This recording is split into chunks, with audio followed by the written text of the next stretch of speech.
Now I need to say that again. Good morning, everyone. For the recording, otherwise it's so funny if it's not there. Welcome to the, how would I say that? We're going to do a review session, question and answer session about everything that we have been speaking about for the last 2 weeks. The 6th chapter of the Bodhisattva Charyavatara on patience.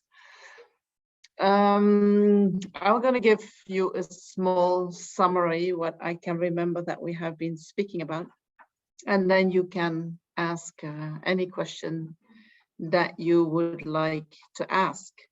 Of course,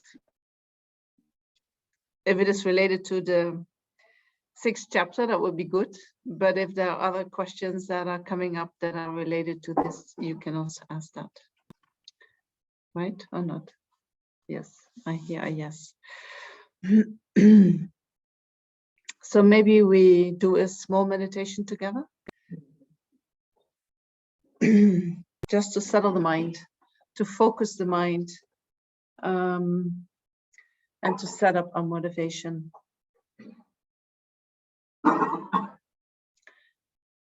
So first of all, make sure that you find a posture that is comfortable and suitable for your meditation. Comfortable means you need to be relaxed. And suitable means that it also needs to help you wake up.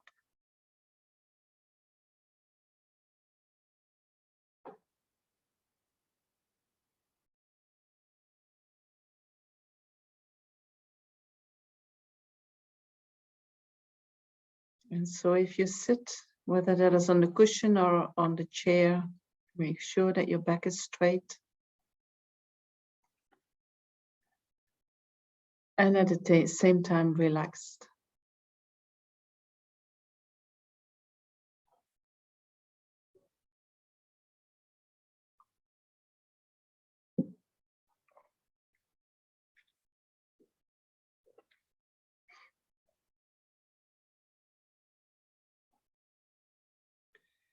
Your hands are either in your lap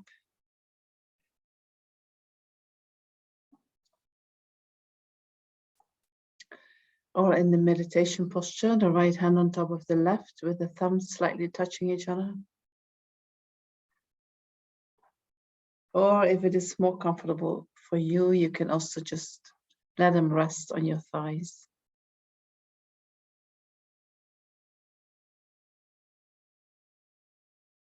The elbows are a little bit away from the torso, allowing air to move around your elbows freely.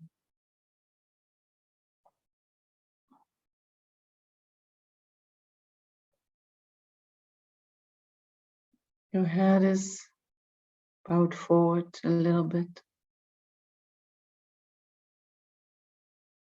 The jaws are relaxed.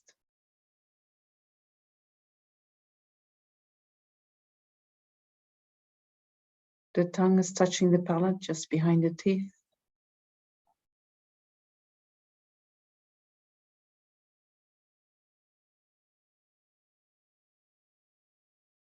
And your eyes are closed. And allow a little bit of light to come in. Enough light so that you don't fall asleep. And not too much light that makes you distracted. So find that middle for yourself, what works for your mind at this moment in time. And so then spend a couple of minutes to go through these points of the body, adjusting the posture accordingly.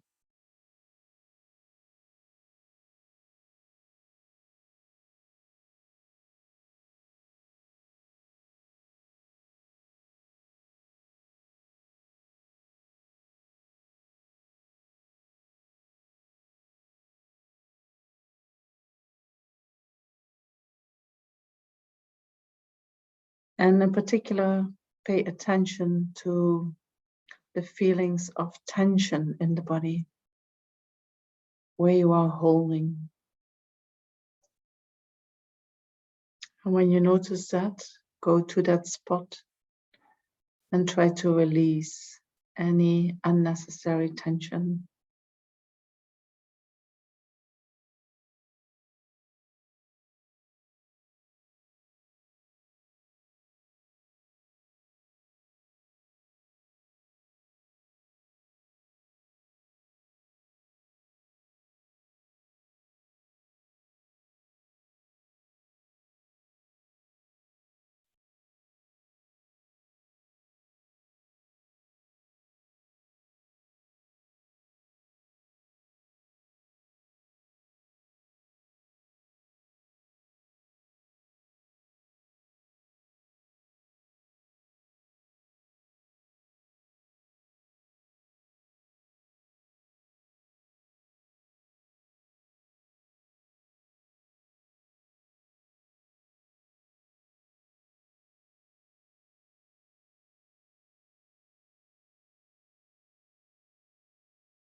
And then when you feel that your mind relaxes, becomes more calm and clear,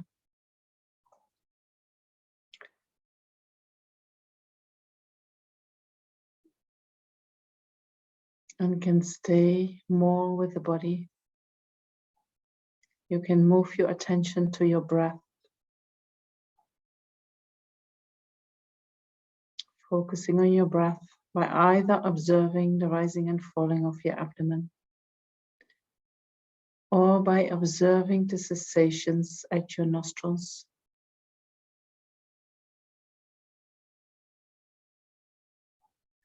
You focus your mind there. And then every time when you notice your mind is wandering off, you bring it gently back.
And then set up a good motivation for being here today.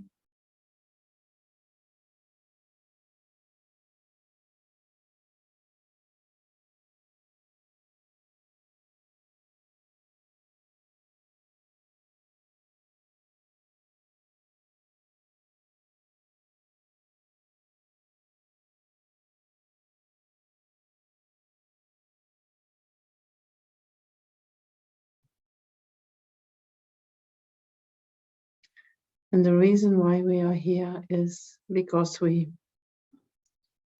want to be happy and we want to be free of suffering.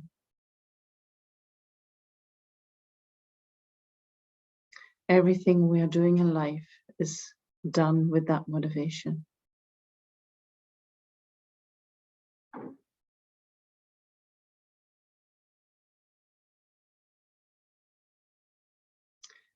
But if we don't adjust the motivation, then whatever we are doing becomes just a cause for samsara.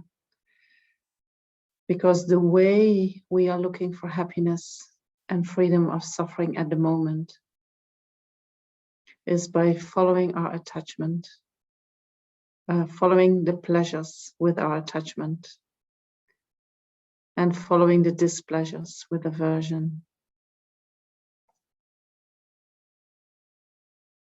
Grasping for pleasures, moving away from displeasure. And often we engage in spiritual practice because we want to feel good. We want to feel good now.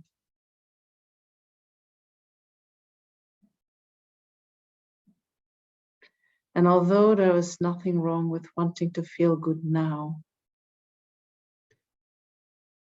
if we don't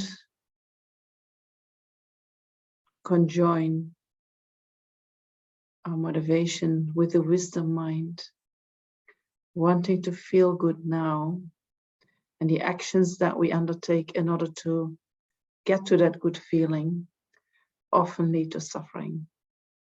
So how can we feel good now so that it does not become a cause for suffering?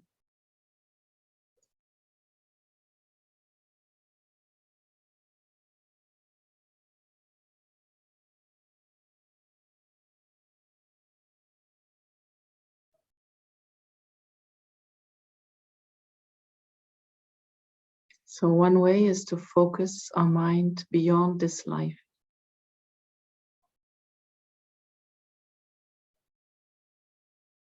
Whether that is on future lives, whether that is on liberation, the state of freedom from all the afflictive emotions, or whether that is on enlightenment, where we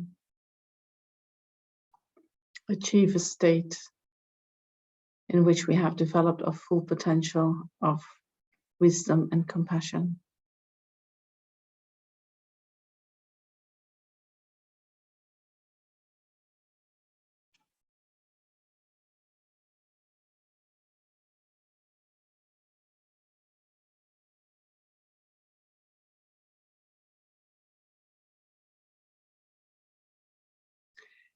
When we do something that makes us happy, but we don't do it to get happiness right now,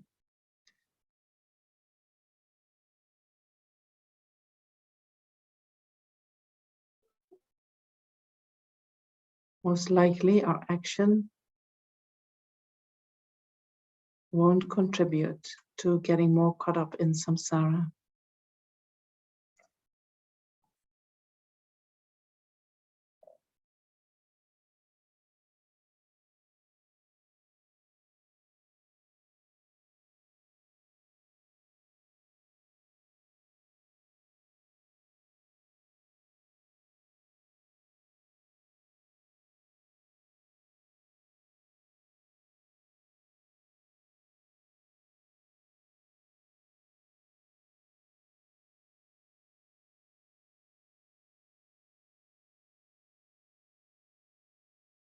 And what we can also do is, instead of just working for my benefit, for my happiness, we can engage in being here and listening for the happiness of all sentient beings, for the benefit of all.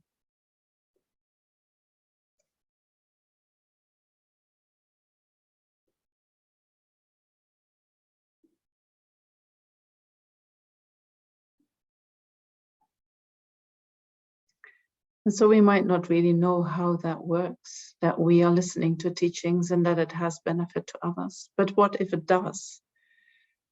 You know, how easy is that? We are listening, and maybe we're even enjoying being here and listening, and then at the same time it has benefit for others. Wouldn't that be amazing?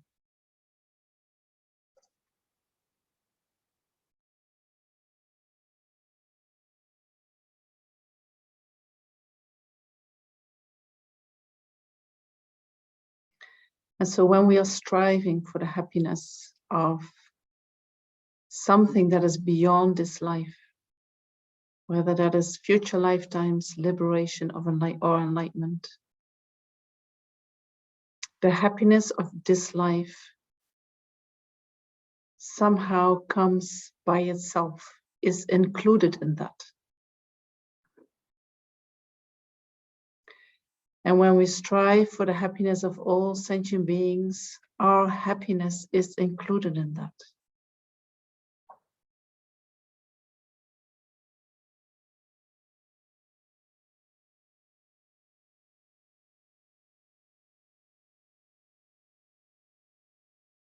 And so it is not that when we practice Dharma in order to attain enlightenment, we just have to experience suffering in this life so that we're going to be happy later. No, we're going to experience happiness in this life, but not only in this life, we're going to create a continuation of happiness from this life to next life to future lives until we are enlightened, in which we create more happiness, more happiness, more happiness.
So I'll give a small summary of what we have been doing so far.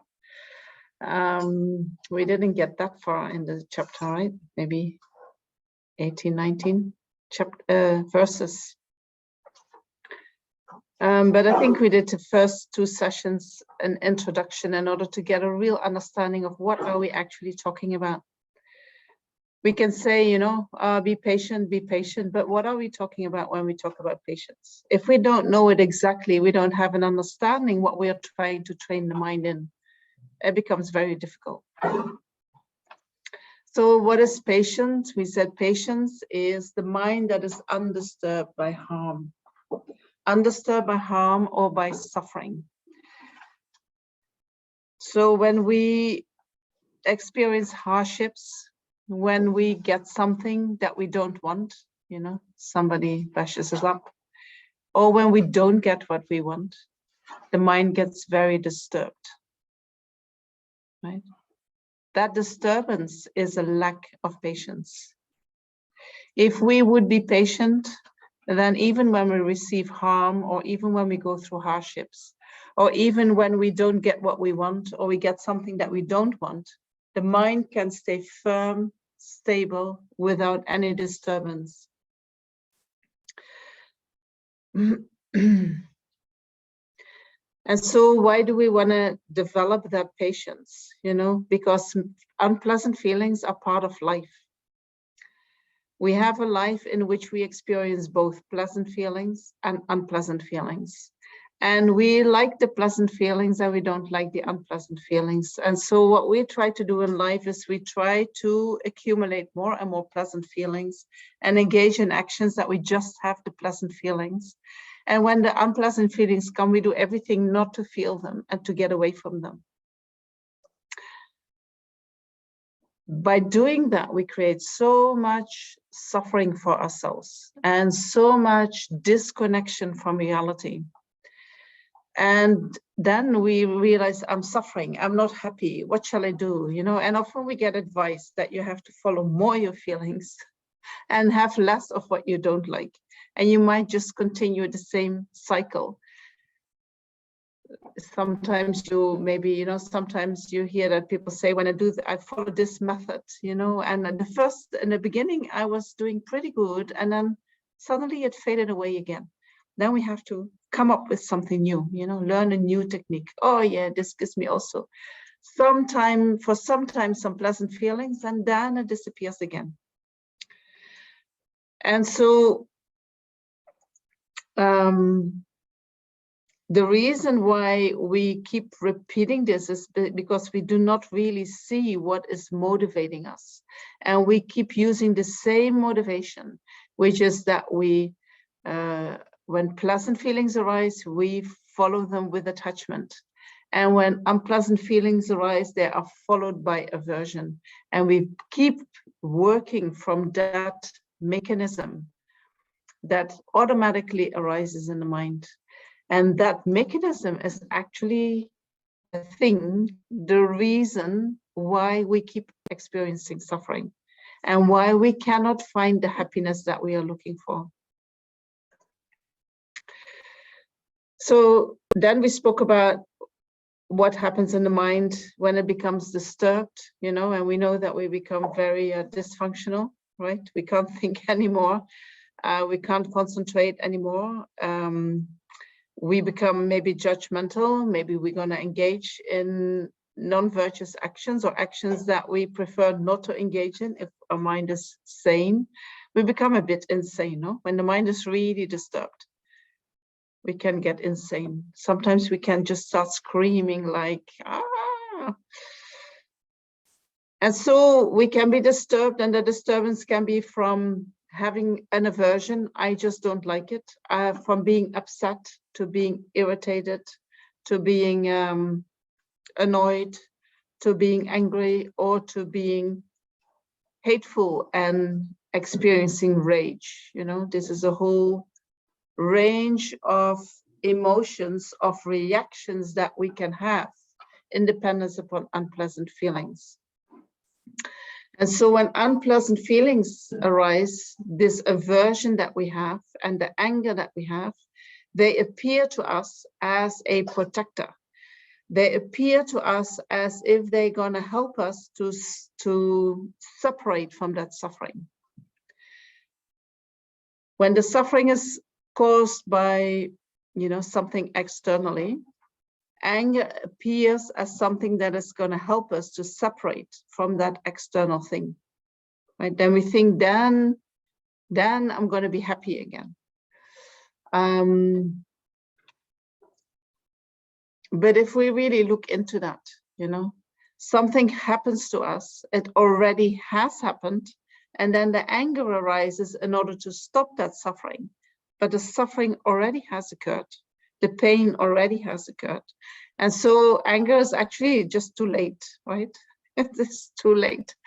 And then it arises in the mind and it causes so much disturbance. And if we really check, what am I suffering from? Am I suffering from that external harm, or am I suffering from that internal reaction to the harm? Then we have to say that 90% of our suffering, at least, is coming from our internal reaction, our reaction to the event or to the harm, right? We do it ourselves.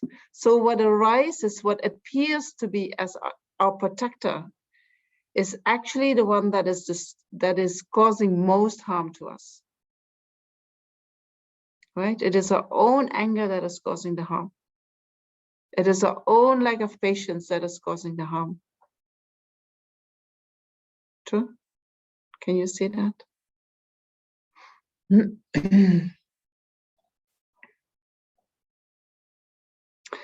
And so then after that, we went into the 3 characteristics of patience and how Shantideva explains these 3 types of patience in the chapter. And the first type of patience was the patience to be with the hardships, the patience to be with the pains and hardships of samsara, or the pains and hardships of life. And these are discussed in verses 12 till 21. And then there was also the patience that comes from reflecting on the nature of reality and the patience towards injuries from others. But in our sessions, we mainly talked about the patience with the hardships of life. And so we came to the conclusion that whatever we are doing in life, there is a kind of comfort that comes with that, right? Any action, any activity, any whatever we're trying to do in order to get away from the suffering comes with some type of comfort, discomfort, right? It's part of the package. When we see something for the first time, we think, oh, how beautiful, how wonderful. If I have that, then all my suffering will be gone. And then we get it into the house, and then we start to realize it's not just happiness. There is also some discomfort. Oh, it is actually too big. It doesn't look exactly the way I thought it was. It doesn't completely match in the way I thought it was. There is something with it, right? We never say, oh, this is perfect. And the next day we think it's still perfect. And the next day we think it's still perfect. No, there's something coming in that says, not completely perfect, right? If it would have been like this, it would have been more perfect. We do that, right? So that is the discomfort that comes with it. Another way of looking at the discomfort is, I heard that from Venerable Antonio, which has been stayed in my mind since then. He would say, you know, when you get married, you get the discomforts of being married. And when you're not married, you will experience the discomfort of not being married. And when you have children, you have the suffering of having children. And if you don't have children, you have the suffering of not having children. Right? And we can say that for anything in samsara. If I have a car, it comes with the sufferings of having a car. And if I don't have a car, it comes with the sufferings of not having a car. If I have wealth, it comes with the sufferings of having wealth. And if I don't have wealth, it comes with the sufferings of not having wealth. Right? We can apply that to everything. We think if I have this, there is no more suffering. Right? That is the delusion. That is absolutely not true. That is a total fantasy. There is nothing in life that when we have it, we're going to be fully content. Not possible. We can practice contentment, but we never get to this feeling of, oh, this is perfect, and then that feeling is going to stay. Impossible. Right? But somehow we believe that. If we just run after the right thing, that feeling is going to come. Right? We get tricked into that. Advertising is telling us everywhere, just do this, do this, do this. You got to be perfectly happy. And then you try and it doesn't work and you think it's maybe me, you know, you look around, you think, oh, it looks like other people are happy. It's maybe me. So I have to try another thing and another thing. And maybe I have to try it differently, but it's not happening. Because samsara doesn't have the quality of that brings you perfect happiness. Samsara doesn't have the quality of being perfect happiness, you know, it just doesn't exist in samsara. Doesn't. You look very disappointed. Yeah.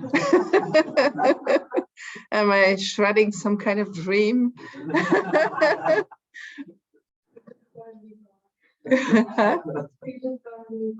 You got a new car? Oh, I'll tell you the story of my new car. One time I bought a new car. And I was like, and now I can now afford a new car, you know. So I thought I'm going to buy the best of the best of the best, you know, electric. I mean, this is a long time ago, right? Electric windows and a roof that could go open and closing, and Nice color. Oh, so fantastic. I think it lasted only a few weeks. And then one morning I came and then there was a scratch from the back to the front over my car.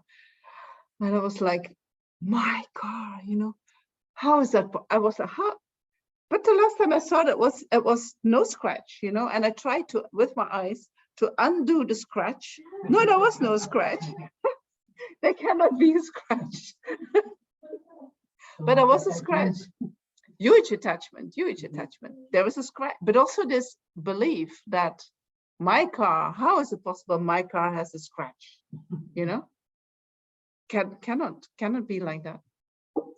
And so then soon after that, maybe within a year, this window didn't function anymore, which was very annoying. And then one day it was winter, the 31st of December, and I had to go somewhere and I opened the window and then it didn't close anymore. And it was like very good car, but you know, suffering comes. Before that, I always had secondhand car. I didn't care. You know, I didn't care, scratch or no scratch, or it doesn't matter. Then you have a new car, and then it's like, especially in Delhi, you know. You will be fine. No, just observe. You know, this is how the mind works. This is how the mind works. Everything new, if someone normal, there is a lot of attachment for it. Even for mobile phone. iPhone, yes, you want to keep it new, no? You want to have it new as it was. And then the next, I mean, as soon as you have it, it's not new anymore. That newness is gone. So what should we do? Stop buying these things then? No, you should. I mean, if, huh? You have to look into your own mind, you know. I mean, for my mind, it's better to drive a secondhand car. I feel much happier. No worries, no strong attachment. Very happy with it. But if you don't have that strong attachment, you know, and you have the money and you can buy a new car and you can fix it when it breaks, you know, why not? When there is money, there is attachment for a new car. Is that what you're saying? No. When we got new car now, it takes 1 year at least for attachment goes with the new car. Attachment goes with a new car. 1 year for 1 year. Yes, it stays a while, right? And then at a certain point we get used to it and some things happen and then we become a little bit more relaxed. But if we put a lot of money in it and whatever, maybe also other things, then attachment is, our investment is very big, right? Then attachment is big. Yeah, but that is samsara. Right, that is samsara. And so if we want to move, relax through samsara, you can check this, you know, how do I react? If we react very strongly, then why would you go for something that makes you uptight, you know? Do it so that you feel as relaxed as you can, because suffering is going to come. With everything, right? Or maybe say discomfort. If you feel that suffering is too much, you know, you say some discomfort. Suffering is coming. Suffering is always there in every moment, you know. We just have sometimes these things that we call pleasure. That is a kind of relief of that suffering, but it is always there. The underlying nature is always there. And so that pleasure is so changeable, it's so fragile, it's so unstable. You know, we have it for a moment and then it already changes. Right? The dissatisfaction. And that is what keeps us running. The dissatisfaction. Right? I'll try this, I'll try that, I'll try that. A little bit more of this, a little bit harder. Because the dissatisfaction feels so uncomfortable. Right? That is what we call suffering, right? This dissatisfactory feeling that is in the mind. And so from there we went into that patience is not the same thing as taking abuse, you know. Sometimes we feel, you know, somebody's really harsh to us or we experience abuse in a situation. And then we feel like, oh, I'm not allowed to say anything back because I should be patient, right? But patience is a quality of the mind. And so when we experience abuse, what patience does, if we have the patience, we do not get disturbed by that abuse. The mind does not get disturbed. When the mind does not get disturbed, I can address what is going on. I can say, what is this? You know, what are you doing? What you're doing is really hurtful. We can say something with an undisturbed mind. Right?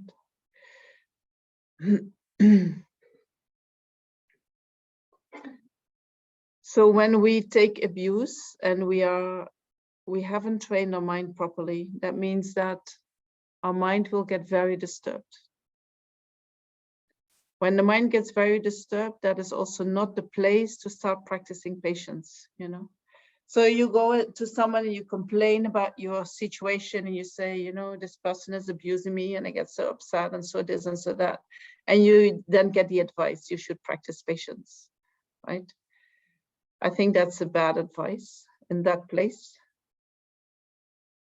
I think you first have to be in a safe place where you feel that you do not have to protect yourself, where you do not have to put your system on alarm, you know, your nervous system on alarm all the time, before you can start practicing patience.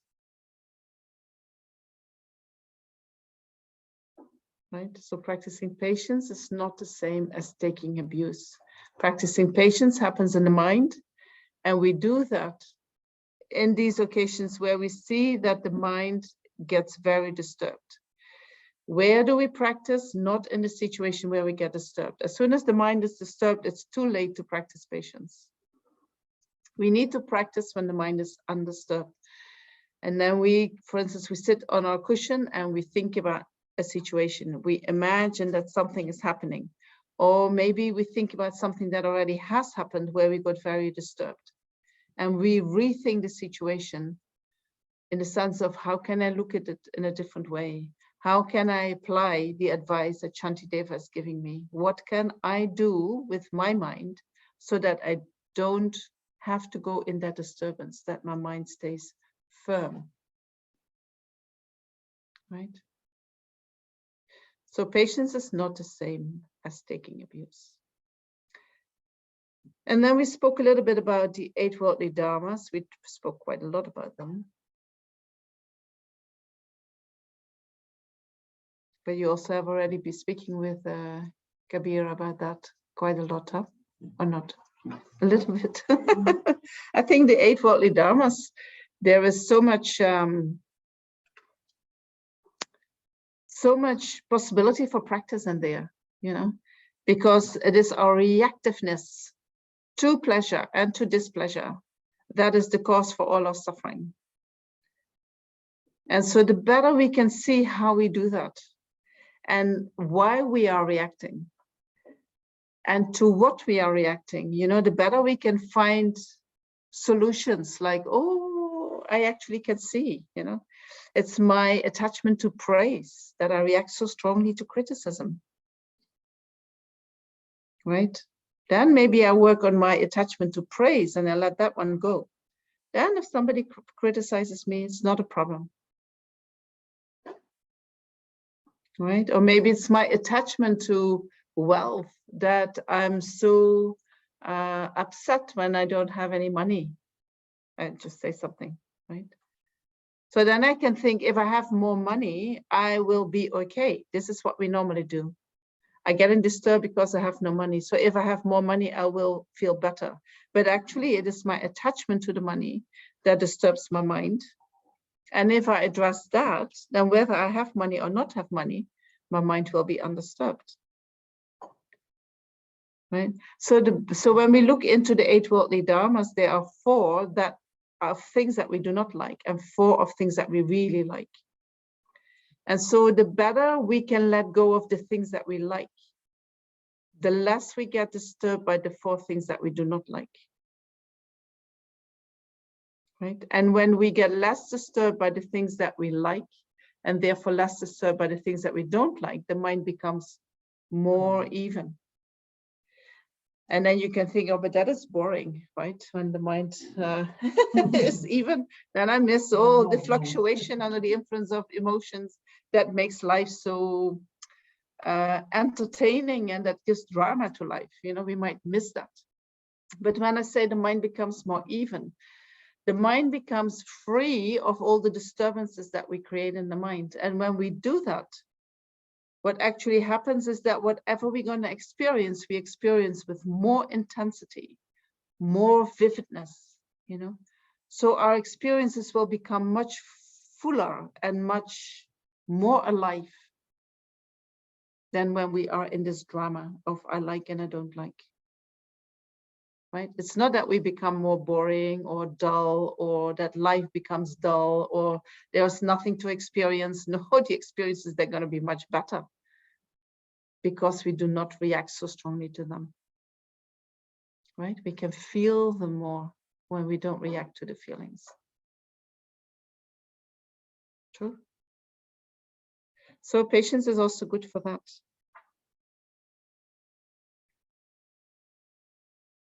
And so then we spoke a little bit about how we can be with unpleasant feelings. Because unpleasant feelings will definitely arise in our life. We cannot have a life here in samsara as human beings where there is no unpleasant feeling. So the better we can cope with, or the better we can be with these unpleasant feelings, the less they will disturb the mind, right? And what we do at the moment in order to be with unpleasant feelings, actually at the moment we try not to be with them, right? When they arise in the mind, we either look for something else which is nicer, we distract ourselves with something that we like, or we push them away, right? We actually do not know how to be with unpleasant feelings. And so what we can do, how can we be with unpleasant feelings? First of all, we need to be mindful of that behavior that we have, that when unpleasant feelings arise, that we distract ourselves or that we push them away. And so this we need to observe. Oh, I'm actually distracting myself in order to feel good. I'm actually distracting myself so that I don't feel my suffering. We often are not aware that we distract ourselves because we don't want to be with the suffering. We just think, oh, now I want to do this, now I want to do this, now, and we're not aware of what is happening in the body, right? So when we are aware of the way that we distract ourselves, then we can become aware of the unpleasant feelings. And then we can say, oh, what would happen if I stay with that unpleasantness that is now in me instead of running away from it, right? And so then we said, so first we bring mindfulness to the unpleasant feelings. We become aware of the unpleasant feelings. And you can say you breathe through it, right? When you bring your breath to the pain, that is a very good way of releasing the unpleasantness. But sometimes the unpleasant feelings are so intense that we feel like we cannot bear it to feel it, you know? So then we need to create an environment in which we have the courage to feel them anyway. And so you can think about creating a space for yourself in which there is a lot of loving kindness and compassion. And we can do that, for instance, by thinking about the way we speak to ourselves when we experience unpleasantness. And so often we have this harshness to ourselves when unpleasant feelings arise, right? We do something with ourselves that we do with nobody else. When somebody is suffering, we don't scold someone, no, who is suffering. But ourselves, we do scold. So it's very unpleasant to be with yourself when you're suffering and then you're scolding yourself, right? Then you want to run away from that one. So if we could change that inner voice, if we could talk kindly to ourselves, talk with compassion to ourselves, talk with a mind that understands the suffering, you know, that understands what we are going through. If we could really see as a suffering human being, instead of a stupid human being, right? Because that is sometimes what we say to each other, to ourselves. So we bring a kind self-talk to that unpleasant feeling. And with that, we create an atmosphere or an environment in which we can experience that unpleasantness. Sometimes when the pain is too big, you know, you might want, and your self-compassion is not big enough, you might want to reach out to someone that you feel is compassionate enough that you can talk about that feeling and be with that feeling while that feeling is releasing. You know, if there is someone with you who has the compassion, that can also be very helpful. And then when we experience suffering, what happens in the mind is, I think it is due to the aversion, you know, that we feel a kind of separation from others. We feel that we are alone. We feel alone in the suffering. And so that aloneness is also distressing for human beings because we are social animals. We want to connect. And when we feel alone, we feel disconnected. So then remembering that we are not alone, or telling ourselves that we are not alone, or reaching out to someone and then experiencing that we are not alone is also very helpful to experience unpleasant feelings. Right? So if we look into these three aspects and then see how we can apply them in our situation, we have a tool to work through or to allow unpleasant feelings to arise so that they can dissolve back into the mind and so that they have been processed. Once that has happened, these feelings are gone and we are free of these feelings. And the freedom of these feelings, you know, that is what makes us really happy. That is what gives the happy feeling. True. When we suppress, we are somehow aware that we are sitting on this bomb of unpleasant feelings. And we don't know really what to do with that. And so we just keep sitting and we hope that they go away one day, you know. I'm not sure how that's going to happen, but maybe we pray to God, may that all go away one day and that I feel good and happy, or we do, right? But we do not know, oh, how do I connect with that? And how do I process that? Once we start doing that, you know, your life changes. You become so much easier for yourself, for your environment, and things will become so much easier in your life on all levels. Also, when we can sit with unpleasant feelings, what would happen with our patience? Right? It increases, right? Impatience or the disturbed mind is just an untrained mind who does not know how to be with suffering. While a mind of patience is a mind that knows how to be with suffering without being disturbed by it. So there is a capacity of bearing suffering, knowing how to be with suffering without getting affected by it. Right? That's a skill.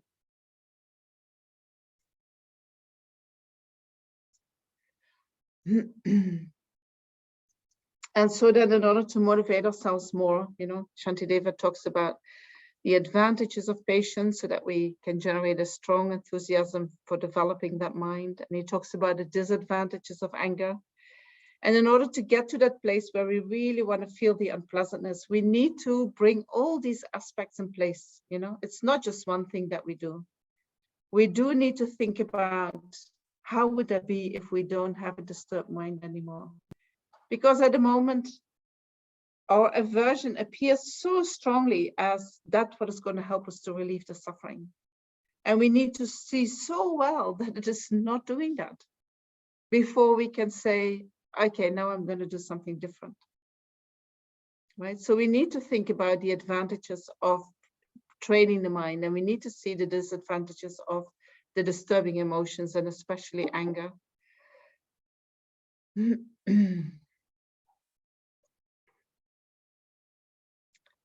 And so then we spoke about the disadvantages of anger and how that is not only an obstacle to our spiritual path in the sense of, you know, patience is one of the perfections and therefore we need to develop patience in order to attain enlightenment. But anger is also an obstacle to our worldly life, right? If we have a lot of anger in the mind, we are unhappy. And then whatever happens to us in life, we are unhappy. Right? And even when good things come to us in life, we are unhappy. We somehow cannot take it. Because when we would feel it, we would also feel all the rest what is there. So we cannot be happy. When there is a lot of anger in the mind, we are not happy with anything. And so then that will also destroy our physical health. You know, and we know from science that anger and physical health have a direct relationship. The more anger, the better the worse your health. Right? When there's not a lot of anger in the mind, you are much healthier. They say when there is not a lot of anger in the mind, or when there is no anger in the mind, you become beautiful, you become attractive, people like you. When there is a lot of anger in the mind, even if you look beautiful on the outside, people will feel like, you know, not sure about that. I don't feel like I want to be close to that person. Right? People notice that. When we are angry, it might also not be good for our friends, you know, our friendships. Our friendships is a source of happiness in life. And so when we have a lot of anger, we might actually lose friends because of that anger. Right? So it takes our happiness in this life away. Right? So we don't only practice patience for future lives, but also in this life. If we can address the anger, and the anger being a reaction to an unpleasant feeling, which means that if we can be in another way with the unpleasant feelings, we create happiness for ourselves on so many levels in this life and in future lives. Right? And so we need to be very clear and determined to address that mind of anger and to really be willing to practice patience. Practicing patience means I'm sitting with my suffering. Right? The most insane thing that you can, if you say to someone, you know, oh, suffering, you just sit with it. Well, you know, everyone tries to get away from it, and I need to sit with it. Are you crazy? I'm doing everything, or the whole humanity is doing the opposite, and you ask me to sit with it. Right? If we really want to become successful, we need to know so clearly that actually sitting with it, even if all human beings are doing the opposite, but sitting with it is the best thing that we can do. Is the only thing that is actually going to bring real relief from the suffering. Right? So we need to make a very strong mind that sees so clearly that is what I need to do. All the other options, they do not work. They might give some temporary relief, but then the suffering comes again. Right?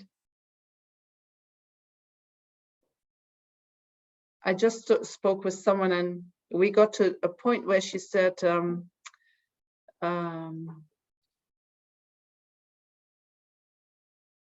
did we say that? So there are two ways of suffering. This is our choice. Oh yeah, we got to the choice. This is the choice that we have. There are two types of suffering. One is the suffering of following your distraction, right? Following, if you have unpleasant feelings arising, I distract myself and I indulge myself in this and this and this and this. Gives kind of a sense that it is pleasure, but inside I know that it's not pleasure, it's suffering. That's one type of suffering. The other type of suffering is that I really start feeling what is actually going on and I start feeling the unpleasantness, right? So which one do I choose? Do I choose to follow the distraction from the unpleasant feeling, which is suffering and which will continue forever?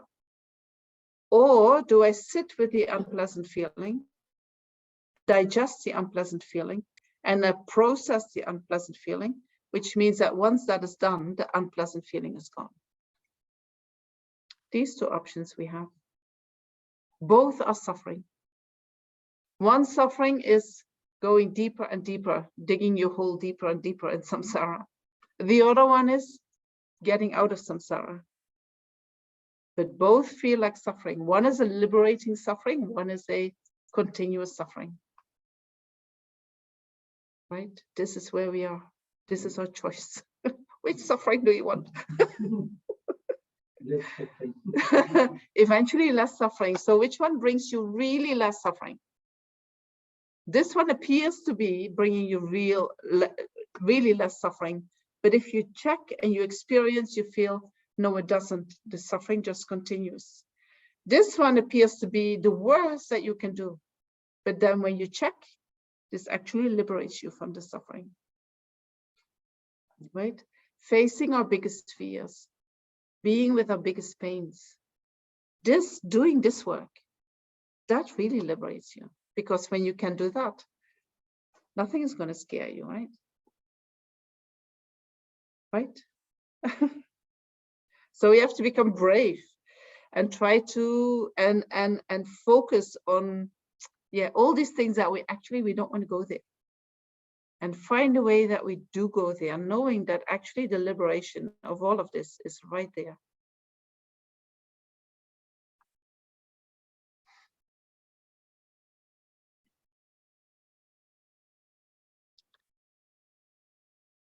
And so then we spoke a little bit about what fuels our anger and our hatred, and it is this constant mental unhappiness, this discontent, with the discomfort that is in everything that we do in samsara. There is some discomfort, and that discomfort creates some discontent, and that is nagging there all the time. And if you have a lot of that, then easily somebody triggers you and the anger is right there. So we need to remove that. And how do we do that? By putting up with the discomfort. When we can put up with the discomfort, if we can be with the discomfort without getting disturbed, then we take away the fuel, really, of the anger. Then we can't get angry anymore.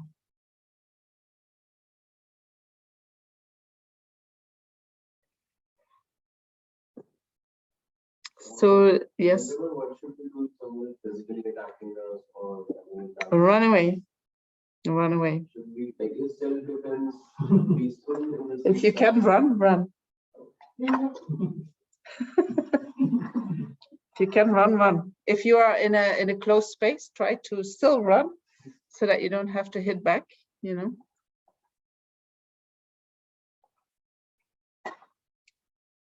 I mean, it depends really on your level of practice.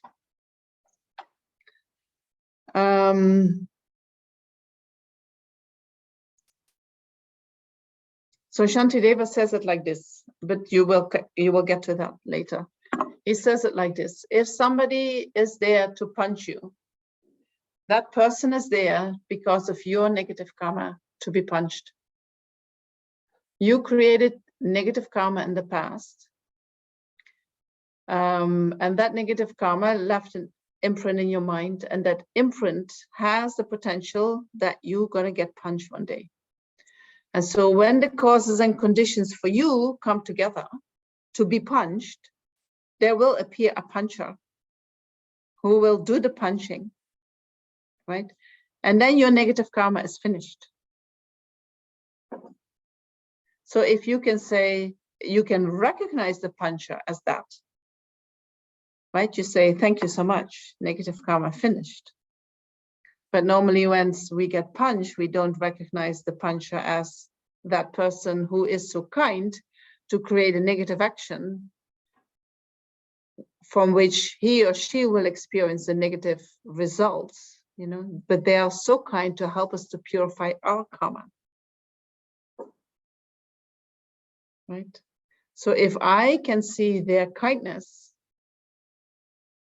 and if I can see that because they have helped me to purify my negative karma, they are actually going to experience a lot of suffering. And I can generate compassion towards them. Right? Then do you still want to punch back?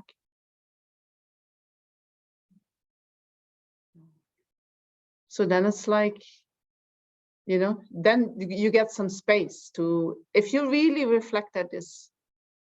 I'm not saying that there is no hurt when you get punched, right?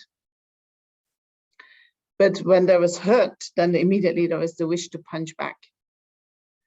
And so we need to apply a lot of reasoning to see that punches are not coming out of nowhere. That punches that we receive have something to do with us. And so Shantideva says also that punch that you receive was the last little bit of a long journey of experiencing negative karma. Maybe you already went 10 times to hell to experience karma, but there was something left over which was being punched, right? So you experience that last little bit. If you punch back, you open up a completely new karma, right? That creates the causes for being punched again in the future. So when we can say, okay, you know, I'm not going to react physically by giving that back. If we can really stop doing that, if we really can abstain from that, then at least that karma is finished. And yes, we're feeling hurt. Yes, we are maybe having a wound.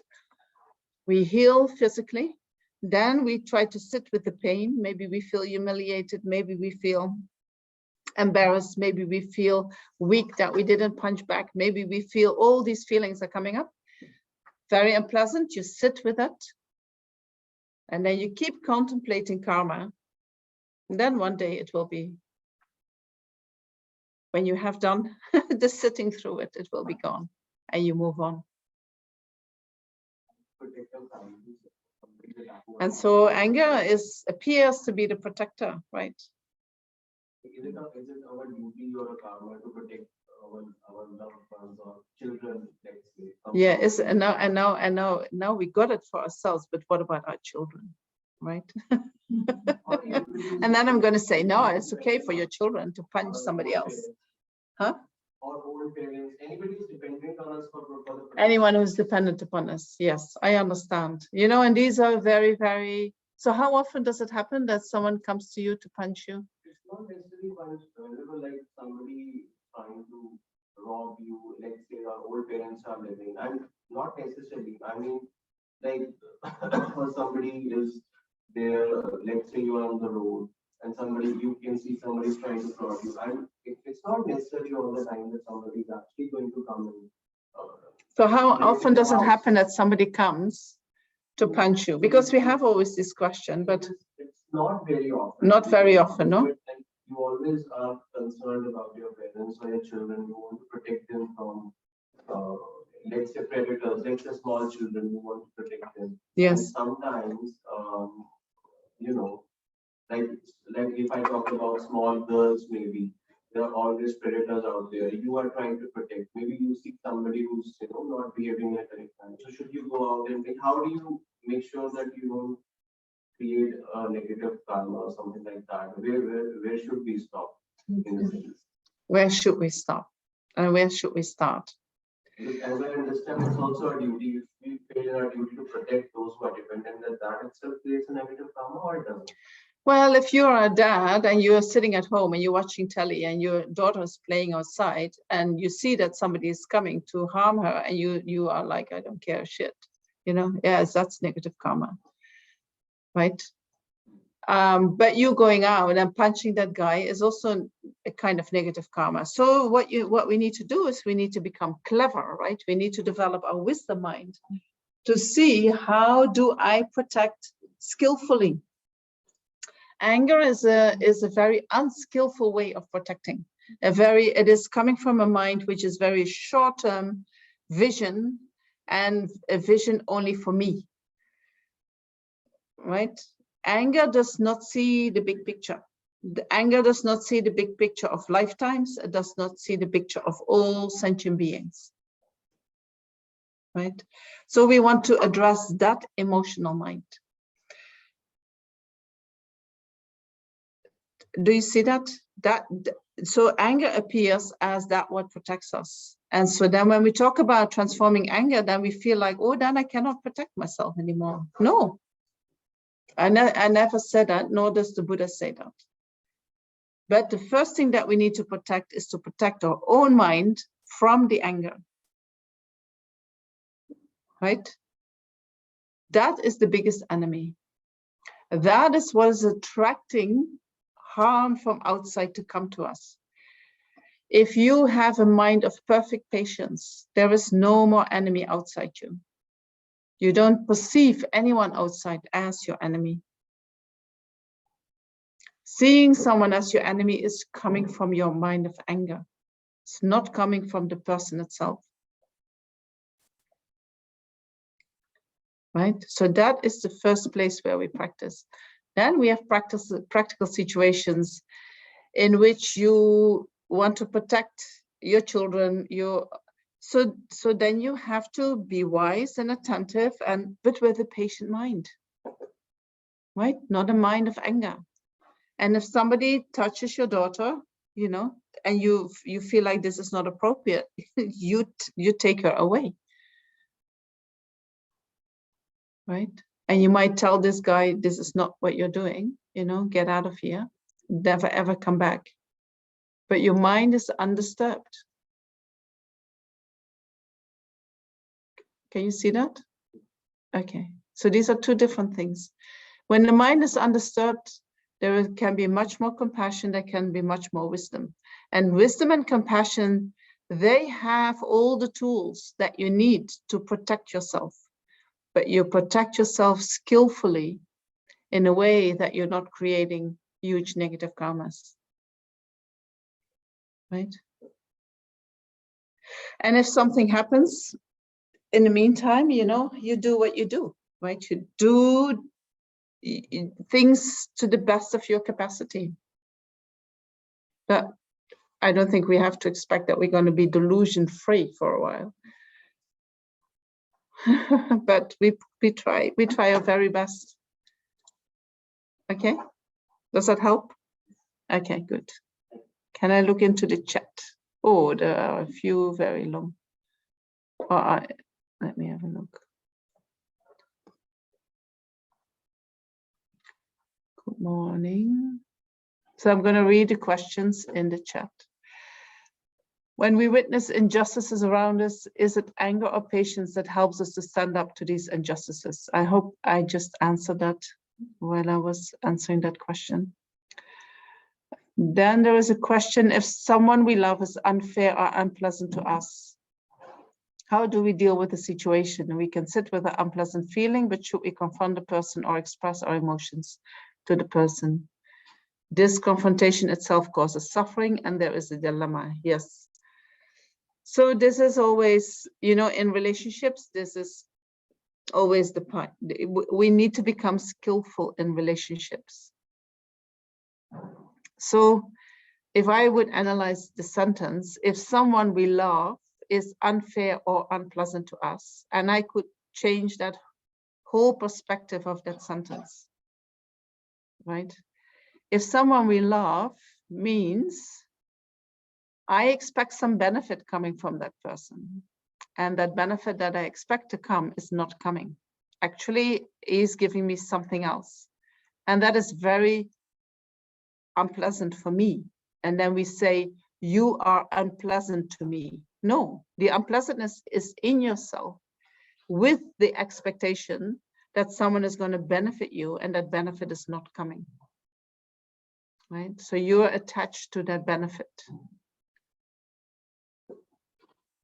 And if you can work with that, understand what your benefit is or what your need is, and you can somehow take care of that need in a different way, you become less dependent upon the other for that need. Right? Then when he doesn't give it, or he gives you something else, you don't have such a strong reaction. We cannot say, I don't know, I feel that you cannot say to someone, hey, you have to give that to me. Right? We can say, I have a need for that. And would you be willing to give that to me? But we need to let the other person be completely free in saying yes or no. And if the answer is a no, then we sit with an unfulfilled need and we need to take care of that ourselves. And so this is a different topic. But how to take care of your own needs, you know? If you know how to do that, you become less dependent upon others, and then you will get into these difficult situations and relationships more often, less often. True. Does it make sense? I see some people frowning. What is she talking about? You're thinking about it. Suffering. No, not suffering. It's actually, we're talking about freedom of suffering, right? We're not doing this to realize how much we suffer. We're doing that in order to find a way out of this suffering, right? If there was no way out of suffering, this would be torture, what we're doing. But if we understand where the point is, you know, then we can look at that and we can fix that. And if we can not fix that, but we can do that differently. And if we know how to do that differently, a lot of problems will be resolved, right? If I have a need that someone tells me 5 times a day how wonderful I am, right? And he's not doing that, I'm suffering tremendously. But if I know how to say that to myself, or maybe, I mean, because maybe I see myself a little bit more in a realistic perspective, and that I don't need to hear that every day, and I'm still good enough, right? Then I will have much less problems when things do not happen.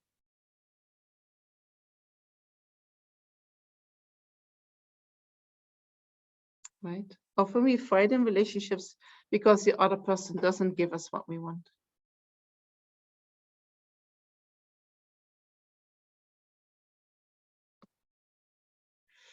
Then there is a question that says how to deal with the suffering where a person who has been deeply hurt in the past due to some actions constantly bring up the issue again, which creates unpleasant experience. The more one put effort to understand her perspective and tries to explain one's own perspective, the more it becomes worse, because as one is so stuck with his own mindset that he's not ready to buy others' argument. And often this is leading to aversion from that person. So do you mean that you cause suffering in another person and then that person keeps bringing that up? You know, if that is the case, then I would say that person, you have not really seen the suffering that you have caused in that person. You know, if you can really see how deeply you have hurt that person, really be with that person in that hurt. First of all, that person will feel that connection with you and then can drop it, but also you will never, ever do that again.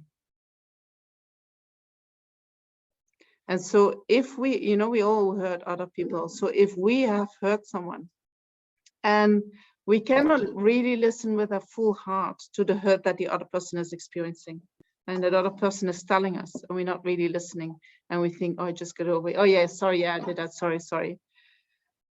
Right? That other person feels like you didn't really listen. You're not really aware of what you're causing here. So I'm not going to open up to you anymore. Because as long as you don't understand what you are actually, how you are hurting me, I'm not going to open up for you anymore. You're going to do it again. Right? And so if we don't fix, if we have hurt someone and we are aware that we did that, and the person is afraid of us, it's our job to fix that, not the other person's job. Not say, just get over it. Right? And yes, the other person comes with their own baggage. And they might have wounds from the past that you have been hurting, you know? So they also need to do their own work. But when you, I don't know, I feel like when you are the perpetrator, you can never say, just get over it, you know. When you know that you are hurting the person, you cannot do that. You need to take responsibility. My actions are hurtful. I need to change my actions. And then you need to check with the other person, you know. Part is the other person's problem, part is your problem. And you need to take your problem as a problem. And so when we have hurt someone and then we try to show our perspective, it's almost like you want to say, well, I was right hurting you. Right? Why don't you see my perspective? Then what you're going to create is a situation where the other person needs to say, oh yeah, you were right hurting me. Hurting is never, no matter which perspective, there is hurt, right? It doesn't mean that your perspective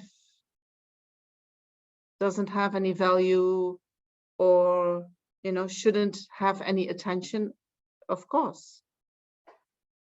But when one person is hurt and disconnected, and the other person is actually also disconnected because they think just get over it, you know, there is not much basis for a relationship. Right? How can you come together? You have to come together so that you both feel that you're safe in that relationship. And so you need to express, what do I need to be safe? And if I say to you, I do not feel safe because you become angry and angry again, and you never address that anger, and I cannot deal with your anger. Right? And if you say, but you know, I have said sorry, but I'm not going to address my anger. I mean, who wants to be with an angry person? Who wants to be with an angry person? No one, no? We don't like to be with angry people. So when you have an anger issue, you have to work, you have to do some work. An anger issue means there is a hurt issue. There is a hurt inside you that you haven't dealt with. And so you need to work with that. Go to your own wounds and be with that. When you do that, you will understand your partner. Then you can start working together. Then you can make something really beautiful, right? Then you can make really, really good relationships based on sincere sharing.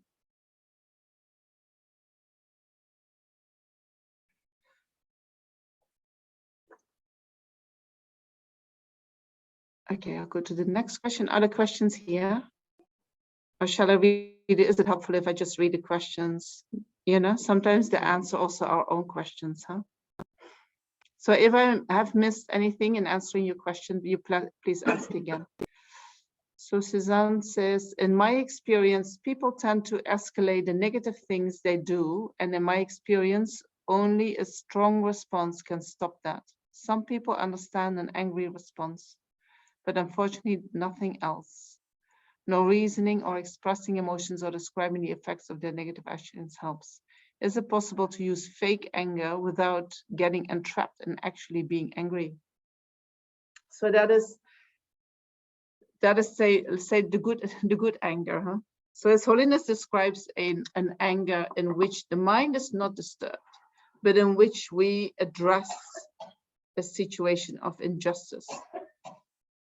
And that is the kind of permitted anger, you know, but then also many teachers say in order to know and to really perform that type of anger, you need to be very far on the path. You know, you need to be really in control over your emotions. Otherwise, you fake that you're not angry, but you're actually angry, right? You say, how can I fake to be angry? But I think it is often the other way around. So I think you are in a difficult situation, right? You are in a dependent situation or not? Yes. And so that makes it very, very difficult because you depend upon others to experience some pleasure, right? Or you are dependent upon others for your care, for your daily situation. And so then when there is a lot of interaction, and especially when there is pain in the body, that can come so easily with so many unpleasant feelings, right? People might not know how to handle you. People might, right? If you're, for instance, sick and you're laying in bed and you cannot move and your body is in pain, and somebody comes and they want to, you know, put you up. And the way they do it, they don't listen to your body. And so the way they do it, then you're in pain, you know, and you ask them to do it differently and they can't hear you. Is that what an example, what could fit? No, she says, never mind. So I think when there is already a lot of suffering in the body, and then we have interactions with others, then these interactions can easily become painful, right? But that depends upon the pain that is already there. Then we need special care from others. And if we don't get that, When we talk about the pain, is it the physical pain or the mental pain? I do not know. Somebody is very disturbed mentally or physically? Well, when we are in pain, we have a lot of also mental disturbance, right? It's very difficult to be with physical pain and not be disturbed by that mentally. And so there is always a kind of a charge in the body when you have a lot of physical pain. And so then small things happen and then you can have a strong reaction because of that.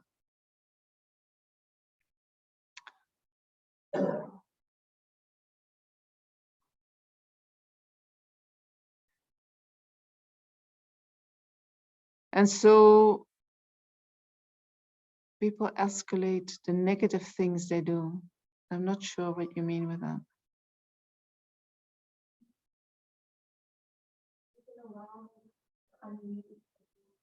Can you tell it, Suzanne? Can you unmute yourself and explain?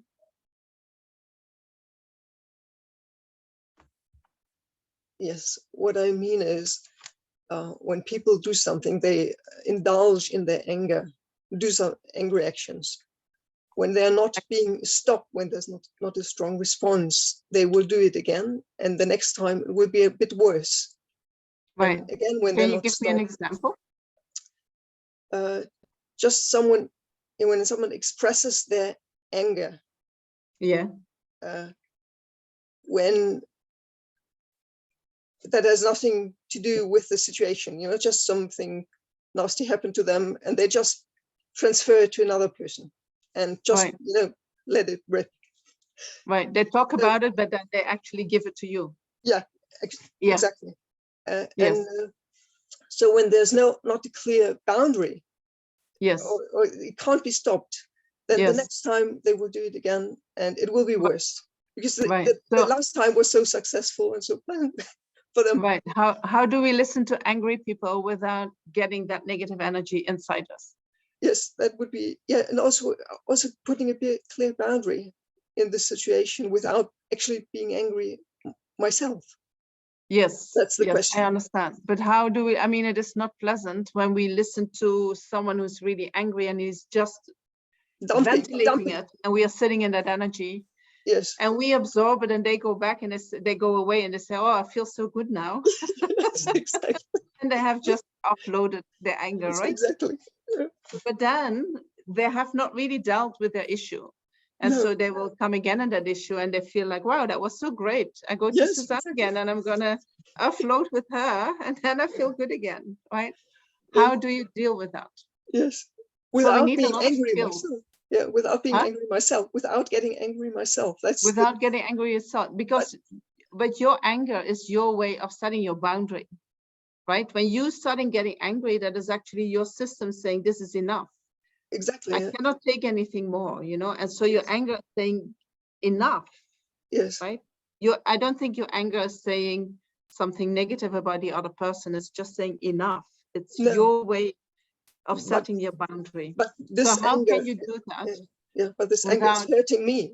My anger is hurting anger me. is hurting you. Yes, and it's very unpleasant.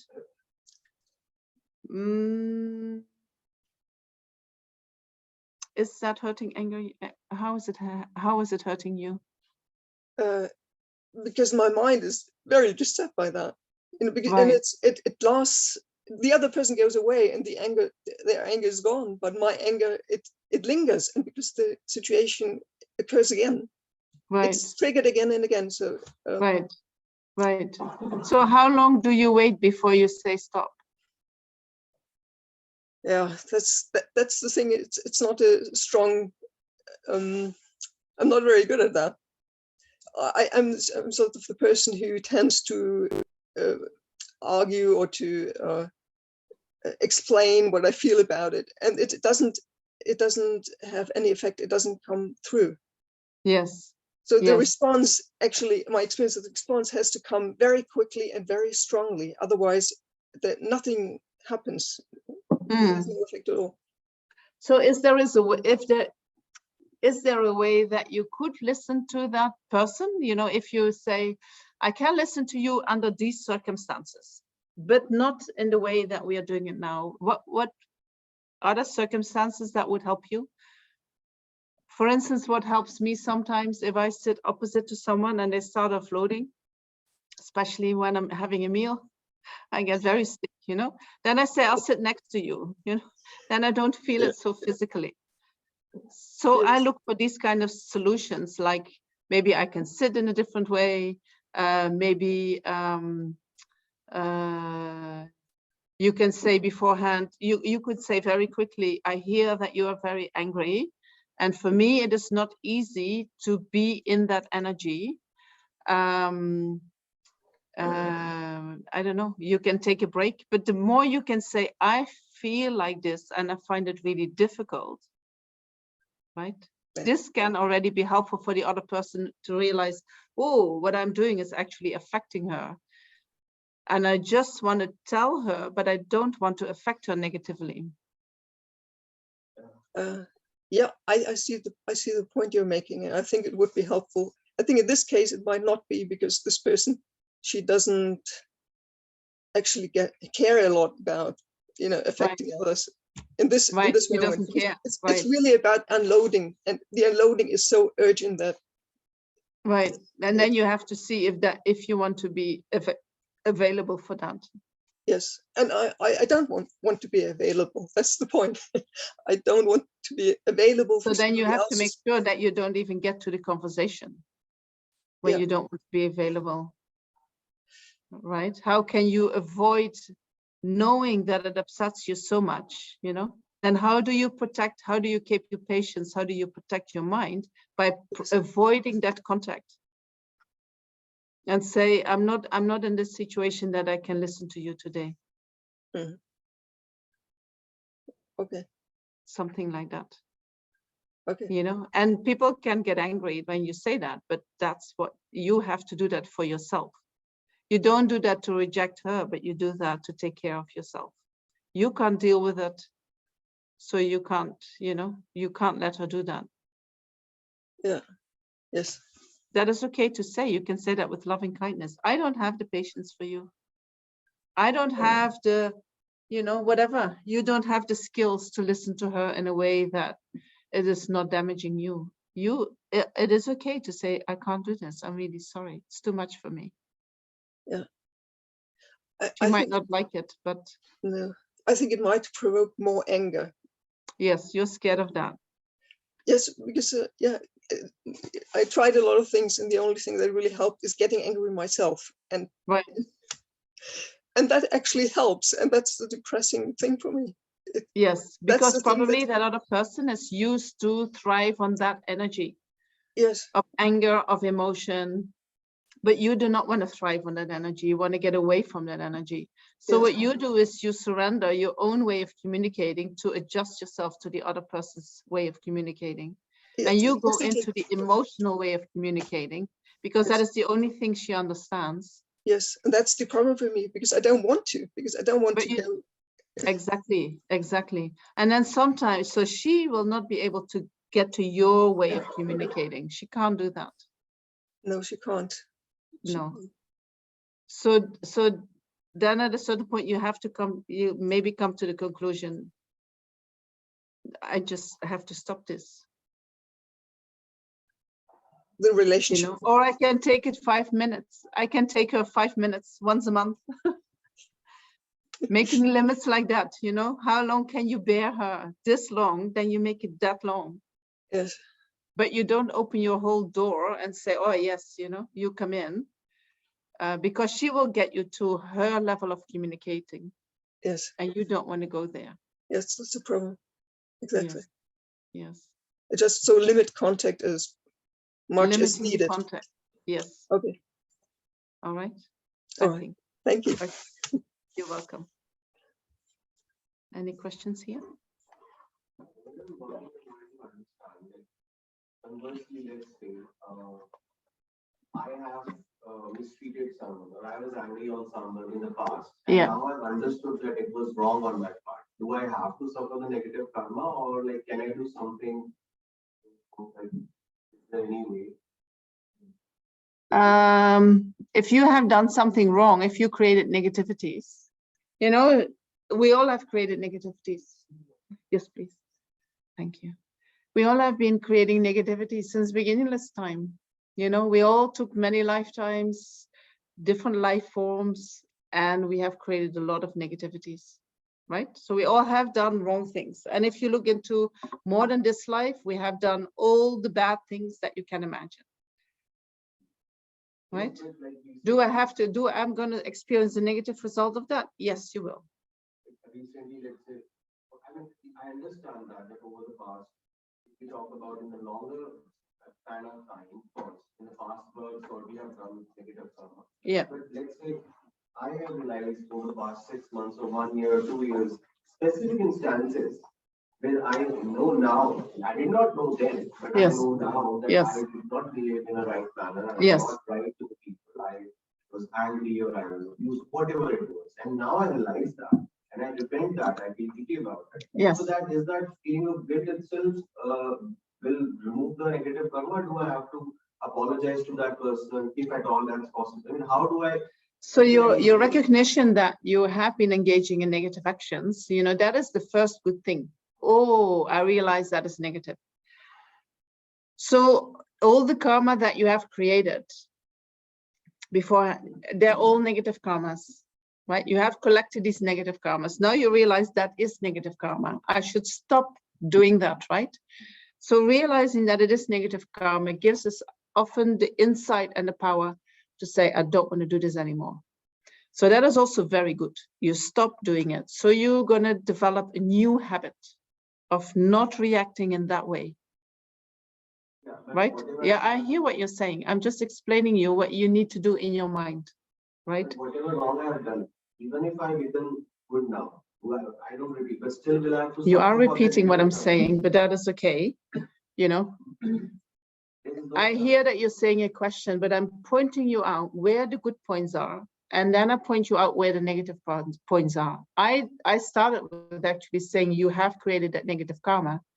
And then you said, but that do I need to apologize? And then I tried to explain you something else. And now you go back to, but have I created negative karma, right? So I'll explain you how it works, okay? So all the karma that you created before, you have created that. That's negative karma. That will ripen one day if you don't do anything. That will ripen in negative experiences if you do not do anything. In Buddhism, we have a way of purifying that negative karma so that with time, the potency of your karmic seeds become less and less potent, so that they give you less and less negative results in the future, right? So we say purify that negative karma. But what also purifies is recognizing that it was wrong, right? Recognizing that it was negative is a way of purification. And making the resolution that you never want to do it again is also a way of purification, right? So what I'm actually saying is that you are already doing part of the purification by not engaging in it again. But then you have to go back. So feeling guilty is of no use, you know. Feeling guilty can sometimes be the mind that says you haven't purified everything. Once you have purified all that karma, the guilt will be gone. Right? So you can take your guilt as that. Do I have to go back to the people and say, you know, I wronged you? And it depends on the relationship, I think, that you have right now. If you're still in a relationship, you know, it maybe could be very useful to improve the relationship that you have in the moment. If you know, if they're very far away, you could do it in your mind and you send them that energy. I'm so sorry that I did that to you. But the way that you need to apologize most to is yourself. I'm so sorry that I did that because I created so many causes for suffering for me. Right? This is the main one to apologize to. And then the way we purify is that, you know, we have created this negative action in relation to other sentient beings. We think, oh, there are a couple. But what we do when we purify, we visualize that we never, ever, ever going to do that action again with any sentient being. And when we purify, we visualize all these sentient beings in front of us and we send them all, you know, maybe you want to send them apologies, maybe you want to send them white light, maybe you want to send them loving kindness, maybe you want to send them the opposite of what you have done to them. And you keep repeating that until you feel that now I'm good with myself. Okay? Good. Connected question. Yes. When we talk about confessing our past deeds individually, how do we visualize that when we don't have access to our own past? Our own past karma individually. So what it means is that you don't say, like in Christianity, you know, you're about to die and then the priest comes and said, do you confess all your negativities? And you say yes. You know, that's it. Done. Now all your negativities are purified. You know, this is not really acknowledging what you have done. So individually means that you say, I know that I have killed. Right? How do you know that you have killed? You can look at your present actions and there is always some residue, you know? Or you maybe think there are people who think insects are not really sentient beings, you know, they don't feel anything. So of course you kill them. Buddhist people think that. Some people, I don't think Buddhist people think that, but some people who feel that they are Buddhist, they do that, they believe that, right? So if you see yourself doing that, there is a whole lack of knowledge there, and there is still that negative action happening of killing. So you can assume I must have been killing in the past, right? You look at your actions now and you know what you have done in the past. You look at your life now and the suffering that you experience, and you know what you have done in the past, right? If somebody punches you, you know you must have punched in the past. So you say, okay, that I experienced that, I must have done that in the past. And so individually is that you look at all your actions, the killing or connected to the killing, the stealing, the lying. How am I behaving in that area? You know, and in the beginning you might think, but I'm a good human being, I'm not doing that. But when you start focusing on each action, right? It's like, just as that everything comes with some discomfort, you know, all our actions are a little bit polluted. And so we purify that. Yeah, it just helps you to recognize where the negativities are. Sometimes you can think, you know, especially with certain actions, and you think, I have never done that. I have never done that. I don't know why it always happens to me, because I have never done that, right? Well, we can't remember that we did it, but the fact that we experience must mean that we have done that. But some actions are so negative, we cannot imagine that we would do them. But I think this is kind of protection of the mind, you know, just like if you have war criminals, they all say, I wasn't there, I have not done that. How can you think that about me? right? There are very few war criminals who admit, I have done that, I was there. Most say, no, no, no. And I think, you know, you can say they say that out of fear to be punished, but I think that there are people who really cannot identify with their negative actions. They dissociate somehow. Because the moment you can really see it, you cannot do that again. Right? I think the more we see the negativities that we create and we therefore stop creating them, the more we connect with our human beingness, you know, the more we become real human beings, what we were meant to be. Right? All these negativities that just takes us away from our true nature. So individually helps you to collect, you know, and to really purify specifically. Okay. All right. Yes. I don't know if it's connected. I was just wondering, how would you explain renunciation? How do I explain renunciation? So renunciation is the mind that wants to be free from the sufferings of samsara. I want to be free of the sufferings of samsara. What is the difference between liberation, renunciation, salvation? When I have the mind that wants to be free from the sufferings of samsara, and I proceed on that path, eventually I will attain liberation, liberation from the sufferings of samsara. When we speak about the mind of liberation, that is the mind that has found freedom from the sufferings of samsara. What are the sufferings of samsara? That is that automatic reaction that happens, our attachment to pleasant feelings, our aversion to unpleasant feelings, that automatic reaction. And that automatic reaction is based on the grasping at the self, believing that the self exists in a more concrete, solid, independent form than it exists in actuality.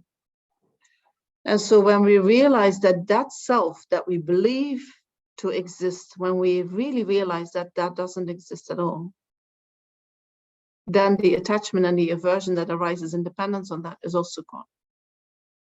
Then freedom is there. So when we say, I renounce samsara, I say, I want to move away from that reactiveness, from that grasping mind. So therefore, you know, if I follow my attachment all the time, if I follow the pleasant feelings with my attachment, that is one way of creating more samsara. So when we renounce samsara, we say, I'm going to live simple. I'm going to be content with a little bit, right? And I'm going to take whatever comes my way, whether I like it or not. When I don't like it, I take it onto me. So I work with my attachment, I have my aversion, right? So I don't increase my attachment by becoming very simple. And then I need to bear the hardships that come with the life of not following your attachment.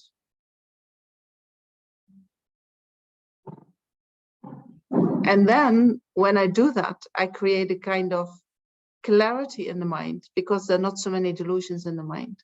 And then I can use that for study, for meditation, and eventually to realize emptiness.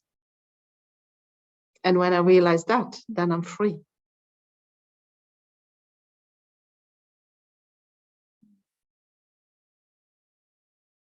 Everything that we've grown up with, everything that we've been fed from education, media, whatever, parents. Yes. It's quite the opposite. Everything that we are fed is completely the opposite. Because then you know, it's like, what do you want to be when you grow up? What do you want to be? You know, then Yes. how ambitious are you? Yes. What do you want to be? Yes. And what do you want to be? What do you want to be? What Yes. do you want to be? And this whole thing of being at ease that you talk about is never a No. goal. No. It's never a goal. It's not even spoken about. No. Our schools are not training us in that. Our schools are not teaching us how to be with the mind. and what is a healthy mind. And actually, you know, if you see how whole society works, I would say, who profits that we do not have a healthy mind? Right? Who profits that we keep running after our attachment? And who would profit when we know how not to do that? Right? If we would all have a healthy mind and know how to live life simple, be happy with a little bit, know how to govern our own, who would profit from that? We would, right? But who would not profit from that? Many other, huh? Pharmaceutical industry, any industry, right? Any industry gives us something that making us believe that we need their products in order to be healthy, happy, wealthy, whatever, right? But if you investigate, they use our attachment. And we know that even if we have all that, even we follow all that, it's not working, right? If you look into the cosmetic industry, I think it is billions of dollars, right, that goes around in this industry. And they sell you something, making you believe that when you use it, you look younger. So they use the suffering from old age and seeing the wrinkles as something that you should avert. And you can do that when you buy their product. I mean, it's a total hallucination, right? Total illusion, not possible, not true. But our suffering, I don't want to have this, so therefore I buy their product. If we would create a society in which we value those with wrinkles, and we see it as a sign of wisdom and a sign of maturity, and right, we don't need the products. Right, this is just one example, but you can go into any industry and you see that these industries, although they claim that they're bringing us benefit, and there is some benefit maybe, you know, but there is a lot that comes with it that is just destruction. It's not benefit. This is this is the real suffering, you know, of samsara. And so especially now we're living in degenerate age, and these delusions, they become bigger and bigger and bigger and bigger. And you can see the greed that is at the moment on the planet is incredible, right? We are destroying the whole planet in no time to get what we want, you know? But do we really want to have such a destroyed planet? You know, if we really want to get what we want, you take care of your planet. Right? But we don't also learn that, how to take care of the planet. We don't learn it. And so we can think that we are, you know, educated people, but what's really the purpose of knowing the tables and whatever else if you do not know how to take care of your planet? You know, and the more I think about this, I think like, you're so stupid. So stupid. We think we're smart, but we are so stupid. Emotionally, we are so stupid. I hope I don't offend anyone with that. Okay. It's true, right? Hmm. So when you face your delusions, it can hurt. It hurts, you know, it hurts. It hurts because often, you know, we have this pain inside. And then in order to compensate for that pain, we start thinking something about ourselves, you know, in order to, for instance, you know, I'm not going to give an example. We compensate and when we create a self-image in which we put ourselves maybe with our pride higher than we actually are. And then when we start facing, we have to come down, you know, and that can feel extremely painful and can feel that our whole world is falling apart. Everything that we believed in is falling apart. But that is actually the right thing. That is the healthy thing. Painful, but so healthy, you know, because only when we drop all that, we can start rebuilding in a better way, in a more healthy way, in a more wise way, in a more compassionate way. you know, more connected to who we truly are. But we have to come down from the high horse first. And that's always painful. Right? Can I do a few more questions from online? Yeah. Wait one second, G. There are some people online who haven't had the opportunity to ask a question. So, Venerable, you have talked a lot about how to be with our aversion and suffering, but how do we be with our attachment and cravings? Yes, we do another course on that. You know, when we look into our attachment and our cravings, we need to find another way to satisfy our needs. You know, often our needs are a cover-up of the deepest needs that we have, such as the need to be loved, you know, the need to be connected. And so if we can recognize that our attachment are connected to that, and then we find a way how we can love ourselves. We don't crave for it anymore outside. And how to find connection within ourselves, with all these parts in ourselves that have been disconnected. You know, then our attachments become much less. Very good question, but you know, I had to talk about aversion and suffering because we were talking about patience. Yes, so this is the anger, when we are angry with someone and we have hurt someone. This is a follow-up of that question. Yes, but what if one has realized his mistake and even amending the things, but the person keeps bringing the same issue with different perspective and accept his or her version?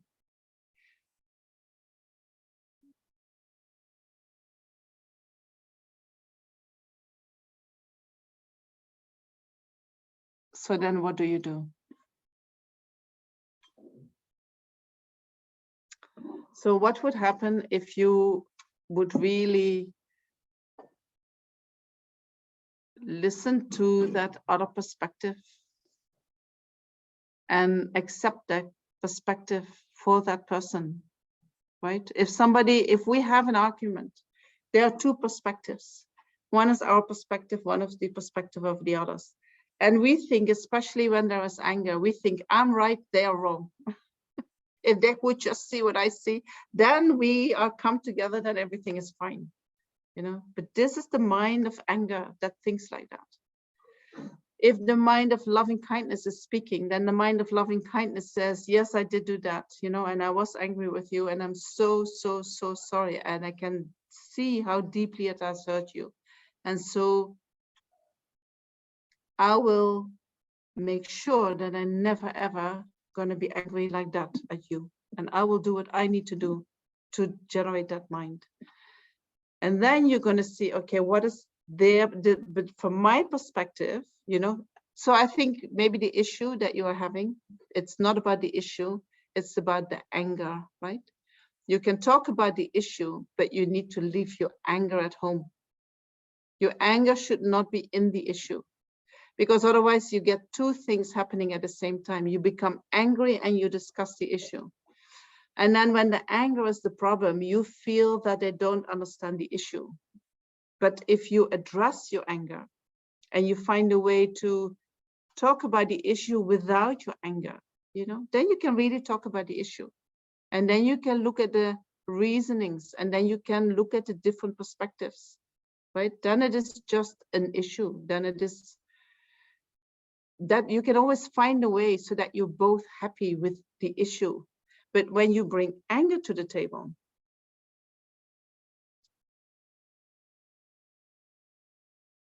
then you say, we do it my way or we don't do it, right? Anger wants to be right. Anger thinks it is right. Maybe there's also pride that thinks it is right. Or he's gone. He was talking about it. The pride and if it is pride that wants to be right or anger. I think it is maybe pride thinks it is right, and then anger wants to be right. You know? This is the problem. I'm right, you're wrong. When you are right, the other person is wrong. right? If you want to have a harmonious relationship, you look for a situation in which you can see that both are right. Being right or wrong is just a matter of perspective. Right or wrong doesn't exist. Not true right and wrong. You know, from your perspective, I can see that you think like that. So I can say that you are right from your perspective, but from the other person's perspective, I can see that she thinks like that. So she's also right, right? You're both right, but you have different perspectives. Then if you're going to fight about who is right, you have a problem. But if you say, how can we accommodate both perspectives within the situation? How can we work it out so that both perspectives are acknowledged in a way that we both feel happy with that? If you can find that one, you know,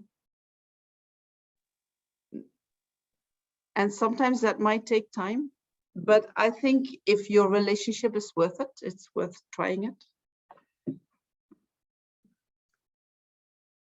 But the anger is okay. Yeah, I got the point. The thing which you were saying, that the anger is the main issue. So I think the anger now is yes. Yeah. Sorry. So yeah, So the thing you said, that anger is the main issue, and I'm also thinking about it, and I do feel that exactly anger is the main issue, because once I get angry, so I don't see what she wants to say. Maybe I'm just trying to justifying and get defensive, and yeah. So And maybe when she comes with a different perspective than you feel a little bit like, oh, she's taking away my perspective, or she's giving me the message I'm wrong, right?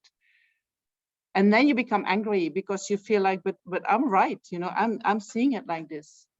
And so if you can accommodate in your mind that she can have a different perspective, but that she's not attacking you, or that she's not wanting to be right, or that she is just negotiating, you know, she has different perspective, you have different perspective. And how can you be both together in that situation with both your perspectives? Right? Maybe that helps when you start thinking about the two of you instead of me or her. Because that is what anger does. Anger separates, you know. Either I'm right or you're right. Yeah. Right? But often we are both right from our own perspective. And it is not about who's right, you know, don't make it about who's right. Make it about, oh, you have a different idea. Okay, how can we work that? How can we do that together? I find my idea also important. I also find your idea important. How can we do that together so that both ideas can somehow be represented in what we're going to do? Mhm. Is that helpful? Yeah. Yeah. But like there is one thing, like suppose I did some wrong, and I Yes. realize my mistake, Yes. and I also seek forgiveness. But I do understand that it is her prerogative, that she may not forgive me, or she may take time, whatever it is. Yes. But you know, suppose I seek forgiveness, but she's again putting the same issue with some another perspective. Oh, you accepting this mistake, but see, this is also the thing. So you should you should Yes. accept this thing also. But in the meantime, she's not trying to listen to my perspective. Okay, I do understand your view. I accept. I try to feel what you are feeling, but at the same time, I expect that you should also listen to, at least you should listen to me. I know you are hurt, so maybe you are not so much compassionate, but at least you should listen to my view also, and try to accommodate that thing, maybe you. So somebody who has closed down because they feel hurt, you know, and you say to them, you should listen to me. There is not a worse thing to say. Sorry. If you would say to her, what I hear you say is that you need this and this and this and this, and you feel like this and this and this. If you would let her know that you really have understood what she's feeling, that you really have understood what she's needing, and that you are willing to give her that, right? Then she can listen to your perspective.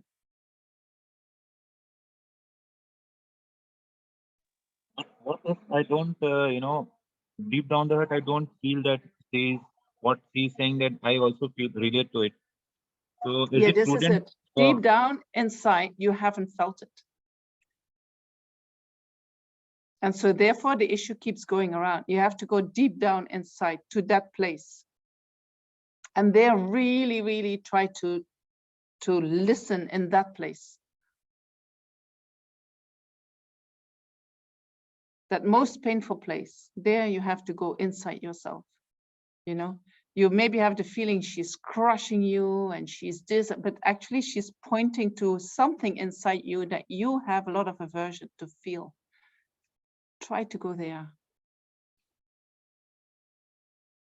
It's part of you that is in the way, you know. Try to go to that most painful feeling. All right. And if you can't manage, you send me an email. All right. Yeah, thank you, man. I'm Yes, I serious. got it. Okay, cool. But you're always welcome to do so, you know. Yeah. Thank you. I'm going to do these two questions quickly together. If anger is setting a boundary, saying enough, then isn't it useful in some way? No, it's not anger who is setting a boundary, it's wisdom who is setting boundaries. It's wisdom, right? If we, in order to counteract our anger, I mean, anger appears as the protector. So the emotional way of setting boundaries is by exploding. But if we want to do things more skillfully, that is less upsetting for our own mind, then we need to develop the wisdom mind that says, oh, I tried this already 10 times with this person, and already 10 times it didn't go the way I wanted it. So now I'm going to do the things differently, and I'm going to do it like this and this and this and this. The more wisdom we have, the more we can set the boundaries really precise so that these things do not happen to us anymore.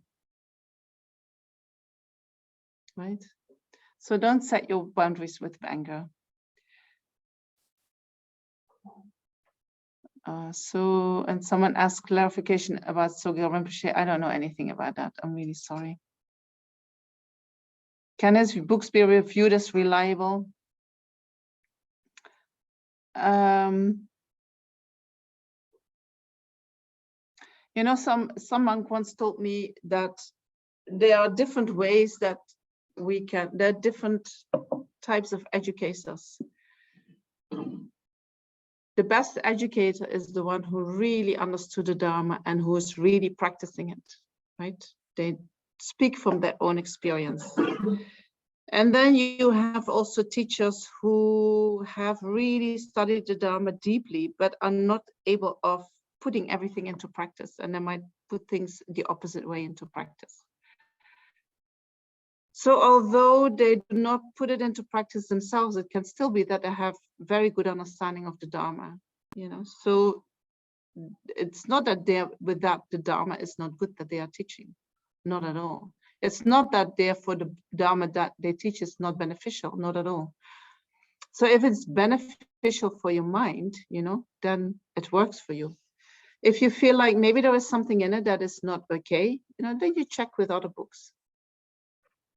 Right? We cannot expect from every teacher that they can practice everything that they're teaching, you know, but we would like that. We would like to find these teachers because they're the most precious.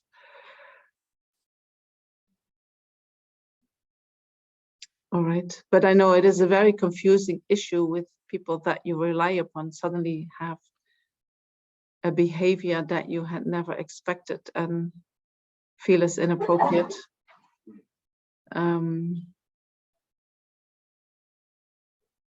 These are very, very difficult issues.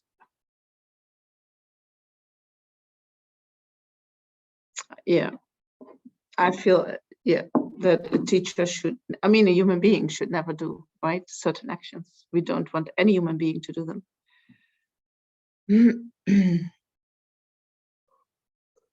But then there are many human beings who do them. So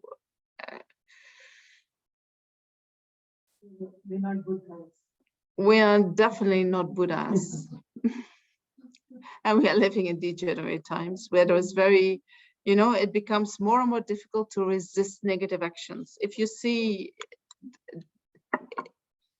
in politics, for instance, how much corruption is there, it is, people just cannot resist. There was a time that people had morality and that people say, I do not take that. I'm here to do this and this, and I don't want to be polluted by money. Now people say, give me the money. I'll do whatever you say, and they say it openly on the television. It's like, it is incredible, the corruption. And we are all driven by attachment, so we all want to accumulate wealth. And so this is how it spreads. And we are so, I don't even know a word for that. The delusions are so strong. The delusions are so strong. And so then, huh? Find out.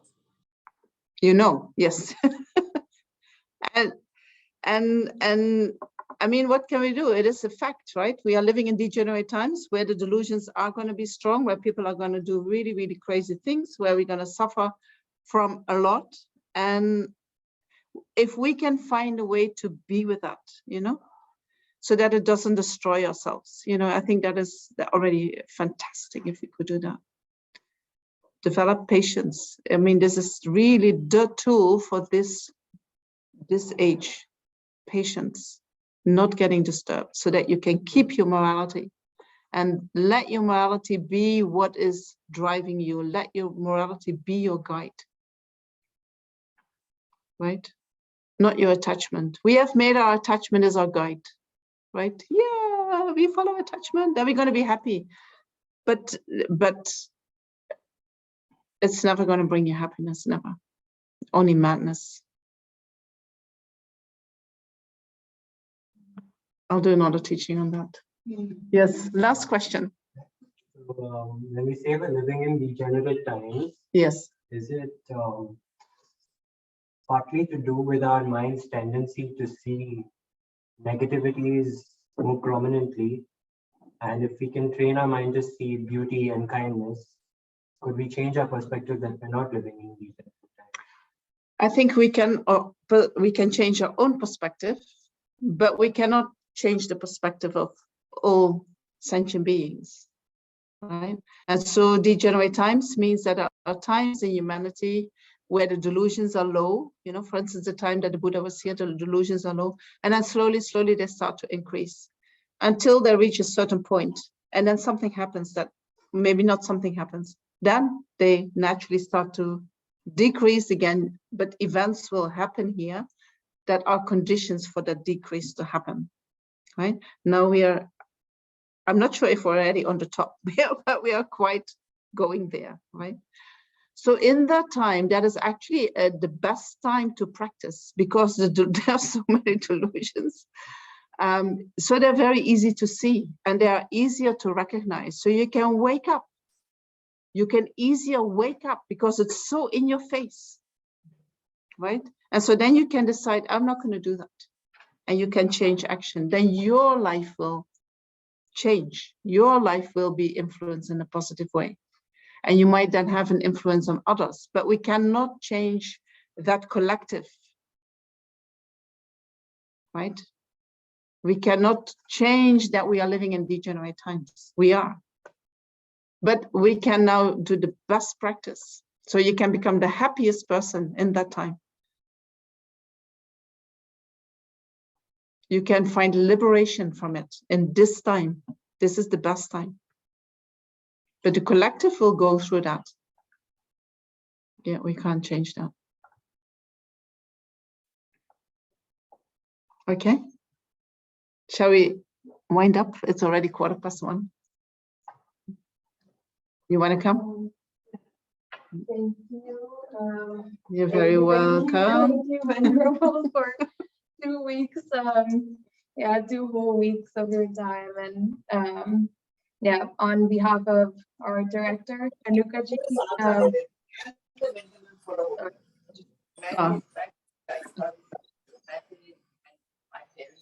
Viji, I'm muting you for a second. There's some noise. Sure. Sorry, on behalf of Koichi as well, our spiritual program coordinator, who can't be here in person. And yeah, Renukaji, who is also out of the country, otherwise she would definitely be here. Yeah, on behalf of all the students of Tushita online from everywhere and in person, and Lamas of Rinpoche, the Center Spiritual Director. Yeah, we want to very, very, very deeply thank you for all your time. And yeah, I mean, I can only just begin to say how much I have learned, and you know, I won't speak for everybody, but I can definitely, you know, I can definitely say like some of these topics that you have taught about, all these topics are things that like before the last 2 weeks were maybe a little like jumbled and, you know, intertwined, and like patience and compassion and anger and where the, you know, counterbalances are and the antidotes and loving kindness. And it feels like you just like you just painted a very clear picture of everything that just, yeah, very much like cleared a lot of things up. And yeah, I hope I'm speaking on behalf of others also, not just me talking, but yeah, I mean, I've also been receiving a lot of messages after each of your teachings of, you know, other students' gratitude to you. And yeah, to quote one person, early on in the teachings, he said these 2 days of learnings of patience from Venerable have been 2 of the best teachings, some of the best learnings he's ever received. Sorry, I was going to quote it directly, but I left my phone. Yeah, so just a lot of gratitude from all over you. I mean, you've brought in things also like karma, and that's like a topic that I think that sometimes can feel very clear and like, okay, cause and effect, like that's it. That's actually like, yeah. And then other times can feel so confusing and just beyond understanding, especially for a dualistic mind. And yeah, I mean, yeah, there was one person, for an example, who you know, his mother had passed away, and that made him question his own belief on karma, and like, you know, this doesn't work, this doesn't make sense. And yeah, you've just been able to clear up all these like very tangled up strings and just make it into this very beautiful like web of, yeah, clear understanding, and just something that we can begin to trace and hopefully continue to trace and understand for ourselves. Wonderful. So, yeah. Thank you. Okay, I'll stop now. Yeah, so thank you so much, and I hope we were able to make you at least a little bit comfortable in our very minimal, yes, I was very happy here. Yeah, our very minimal you know, setup here. And didn't miss a thing. Okay. Maybe some coffee. Yeah. Thank you for bearing with us. They're very minimal offerings and our stale coffee. I don't know what coffee, where it came from even, honestly. Yeah. And yeah, as in where that rage coffee came from, I don't know who brought it or what. It's just been there. Yeah, and can I read us something somebody had written to me? Yes, please. Yeah, which is what I was trying to do. I think Jamyang had definitely, in an extremely kind manner, bring out many emotions, as happened to me at the assembling as well, to help us deal with these emotions in a way it makes so much sense. Thank you. Yeah. And a lot of people said you were just able to bring all these complex topics into something that anybody can just come here and sit and listen and, you know, start to understand. Like it's just an entryway into understanding, and to a very deep understanding also. And so yeah, and with that, we really, on behalf of everybody, pray that you will return sometime to give teachings again at Tushita. Yeah, we hope we can, make you even more comfortable then. Yeah. There was nothing lacking. There was nothing lacking. Yeah, so thank you for staying with us for 2 weeks in Delhi. Very, very welcome. It was my pleasure. Yeah, Kabirji, do you want to Yeah, he say unmuted something? himself. Yeah, I just wanted to thank you so much from the hills. I echo everything that's been said. And if you ever feel the need for an extended stay in Delhi, then you must come and be our resident teacher for a while. And that would be, I think that would meet with a lot of approval and would be most beneficial for people. So really thank you from the bottom of my heart as the absentee program coordinator. And please come again soon. Yeah, and thanks Thank to you. everyone there for organizing. Yeah, thank you. Yes. Thank you. Yeah, and with that, we have a very special offering to make to you. Yeah. Coffee also, yeah. Oh my God. I was waiting for that. Yeah, this is for you. Please don't cry. I'll start crying too then. Yeah. Yeah. So yeah, thank you so much. This is an offering from the center. This is an offering from students of Tushita. Yeah, if anybody else would like to add to the offerings, you can just come up to me. And yeah, Thank you so much. that's I'll show what I got. Thank you. I got books. They're weighing 3 kilos, I think. Yeah. Big love from Lama Yeshe. Very special coffees. Thank you so. Yeah, no, this is just the least of what we can offer to you out of gratitude. Thank you. Yeah, so yeah, everybody else, thank you for coming. I saw some new faces here, so in case this is like your first time here, we have like a library here, we have a little store there. Yeah, you can ask me if you have any questions or want to know more about our program. Thank you. Yeah. Thank you so much, everyone. Thank you all on Zoom. Venerable, from which